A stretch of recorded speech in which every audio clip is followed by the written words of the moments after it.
নমস্কার বন্ধুরা, কেমন আছেন সবাই? আমি মধুমিতা রান্নাঘরে আপনাদের আবার স্বাগত। আজ আমি আপনাদের বানিয়ে দেখাবো ঘরোয়া পদ্ধতিতে চিকেন দো পেঁয়াজা রেসিপি। তার জন্য প্রথমে একটা পেস্ট বানিয়ে নেব। ছোটো বাটির হাফ বাটির টক দই, 1 চামচ জিরে গুঁড়ো, 1 চামচ ধনে গুঁড়ো, পরিমাণ মতো লঙ্কা গুঁড়ো আর 1 চামচ হলুদ গুঁড়ো দিয়ে প্রথমে পেস্টটা বানিয়ে নেব। এবার কড়াইতে তেল দিয়ে দেব। তেলটা গরম হয়ে গেলে গোটা গরম মশলা দিয়ে দেব। এবার পেঁয়াজ কুচি দিয়ে দেব। পেঁয়াজটা হালকা ভেজে নেব।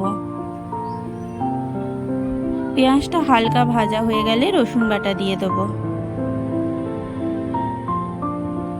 আদা বাটা দিয়ে দেব।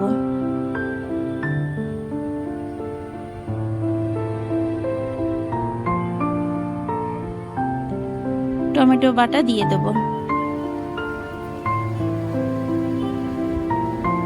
আগে থেকে বানিয়ে রাখা পেস্টটা দিয়ে দেব।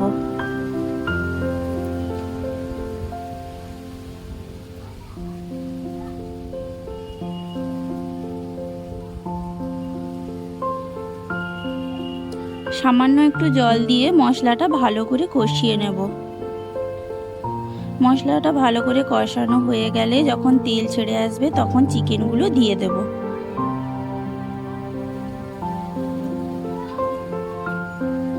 এবার পরিমাণ মতো লবণ আর সর্ষের তেল দিয়ে চিকেনটা ভালো করে কষিয়ে নেব।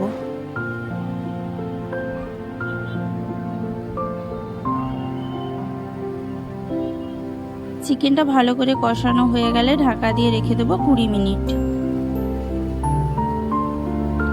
20 মিনিট পর পেঁয়াজগুলো দিয়ে 5 মিনিট মতো নেড়ে চেড়ে নামিয়ে নিয়ে পরিবেশন করুন চিকেন দো পেঁয়াজা রেসিপি।